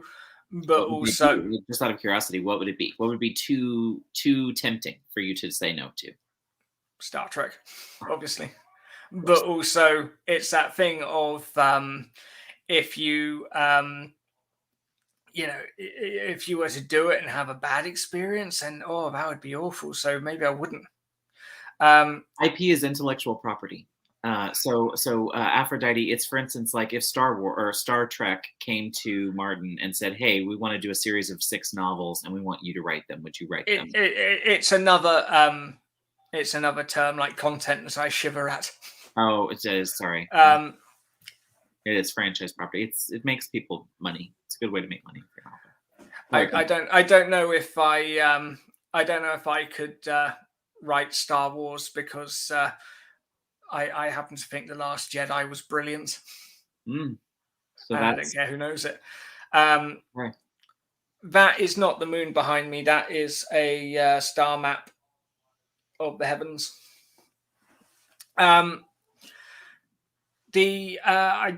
One thing I have considered doing a video on is what self-publishers can learn from tie-in fiction, because you've got to write something that is a story that can be sold. It can't just be fluff, although it often is, but it can't be something that affects the overall story, because most people won't read it compared to we'll see the show or the film, and would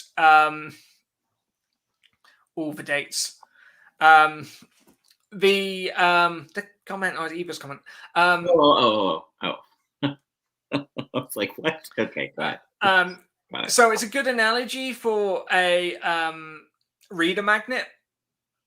You don't want to write a reader magnet that's required reading, and you don't want to write a reader magnet that's disposable, because who gets anything out of that? And actually, the Star Trek ones are quite interesting, because after the 90s shows went off the air, the authors were kind of left to their own devices, and the books all became interconnected, and there are now flowcharts for people to explain how to read them in what order. But actually, over there, I've got a series called Vanguard, which is a completely original series about a space station during Captain Kirk's time, and the politics of this corner of space. It's a really fascinating read, and it's like one of those things that people just wouldn't give a chance because it's tie-in fiction, right. But it's also quite the obscure end of tie-in fiction. So, by a guy called David Mack, who is a wonderful author. And it was like one of those things that I was, when you stumble across something and you're like, this is brilliant, and no one, I bet hardly anyone's actually read these. I can feel, I can assume. I actually find that sort of flowchartiness is actually quite inaccessible to casually new readers. BC Brown says, I read a ton of Trek fanfic. I especially like to write Trek mashup fanfic. That sounds cool. yeah, if you're writing your own series, don't do anything that requires a flowchart. Just write book 1 onward. You hear a lot about writers who go back and do prequels or side stories and stuff, and that's not, if someone has to sort of look up, as soon as people start asking what order they need to read things in, you've already lost. Yeah. You want, keep it simple, stupid. It's the world of PR too. Like when you get in trouble at some point, if you're sitting there explaining something, you're losing. Yeah. So apologize and move on. Dude, I have Star Trek everything. I even have a Star Trek Scenic game. Oh, I remember that game. I love that game. I should plug my friends at Starship Intrepid, who are a fan film based in Dundee. Plug it. Plug it. Yeah, Starship Intrepid on YouTube. Well, here we are at the end of our 2 hours. Oh, man. I know, Martin. It flies, doesn't it? So here's what we're going to do. I want to give you a chance to give a little pitch, tell folks about the newsletter, which is below, your website, talk about the YouTube channel, talk about what's going on your Twitter and Instagram, all the things, where they can find you, connect with you, and love on you. Take it away. So the newsletter is bradleylejeune.com. Martin Lejeune and Malcolm Bradley combined as a pen name. Makes it sound like solicitors, but we write sci-fi and aren't solicitors. We're writing a space opera series called the Mcmurdo Rift, which will be out sometime in the next year, and you can be the first to find out when that will be. If you subscribe, you can read the prologue, which is really excited. My wife said it was good, and she normally hates everything I do. I'm on Instagram at the Foudle, where I have pictures of things I write and my cat. And I will tweet witticisms and my frustration at Star Trek Discovery being taken off Netflix. Why wouldn't you want to describe that? I would love it if people were interested in what we're doing, because I think we're doing something that is going to be really good. And me sell things well. Sorry, go ahead. I cut you off. Go ahead. It's going to be good. And, I think if you like sci-fi, we know sci-fi, and I think you'd be pleasantly surprised. We got a spaceship called the Mutt's Nuts. Do you really? Yeah. That's amazing. It was like the main character's freighter, and we were just like... I should have asked you, like, what's the craziest, what's the wildest? That's going to start being a question now, and on my interview is going to be, what's the wildest name hidden in your book?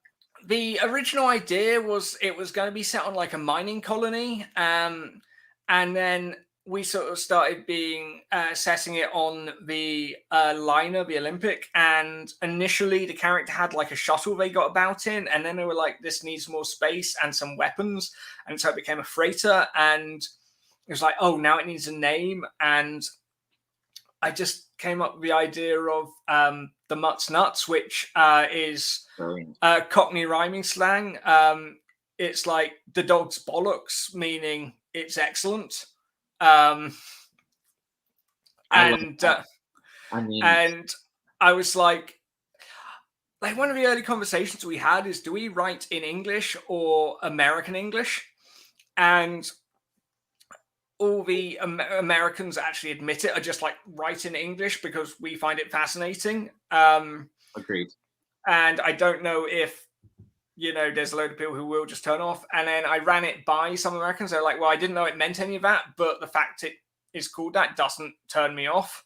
So I hope it's one of those things that if you know it, there's an extra element of humor. And if you don't, if you don't know it, you don't know you missed something. It's just a funny name for a ship. Yeah, totally.